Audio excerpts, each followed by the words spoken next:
Singham, what else would the wakil calon need to do in the field? Actually, we have talked about what he does on nomination day and during the campaign, and then also we've touched a little bit about election day itself. On polling day, he'll be actually busy managing the agents and managing the results and so on, but his work doesn't end there. After polling, there's all those campaign materials that have been put out there that need to be removed, and these have to be removed within 14 days of polling day. Also on polling day, we make sure that there's no loudspeakers being used and using vehicles for political propaganda.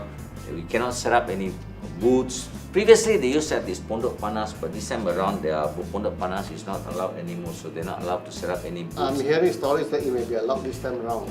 Yes, it happened one year where it was told that it's not allowed, and then at the last minute, suddenly they allowed it, and many people were not prepared. Those who had previous information were prepared, and so the minute go ahead was given, they grabbed all the what do they call them? Canopies, they call them. Okay, they got all the canopies available and set up their pondok panas so that the other candidates could not do their pondok panas. This is what happens. How many persons can they appoint as booth observers? Actually, they can observe up to 4 persons as booth observers. And these booth observers was something that we considered very important because at the SPR booth is the only location where the observers can get to see both the identification document as well as the face of the voter.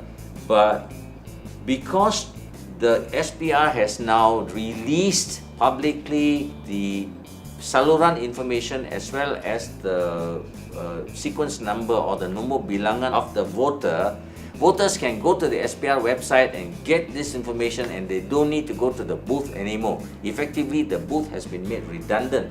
So even whether you have the booth agent or not is no longer going to matter, because only the honest voters are going to come to the booth. All the hantus and phantom voters are going to go directly to the polling station. So effectively the booth... I remember on April 19 last year, they passed a law in Parliament removing the Yes. observer. Is that important, is it? See, the thing is this, basically they passed a law, it was pushed through Parliament within about a matter of 3 hours, and the parliamentarians were not given a chance to debate it. And then it was withdrawn because of Bersih 3.0. There was such concern about the people rejecting it that it was withdrawn. But now it has come back through the back door. It has been made redundant, so whether people go to the booth or not doesn't matter anymore. Is the enforcement team important, Singham? Enforcement team is important insofar as you want to make sure your banners and flags don't get removed unfairly. Because otherwise you know that SPR is not going to be balanced. I see many campaigns where the candidate don't even have an enforcement team member. Yeah, this is the thing, they are not aware of it, they don't take care of it, and as a result you find that their banners and flags are taken down and other people's banners and flags are flying. Whom can you blame? And what will be the duty of a wakil calon?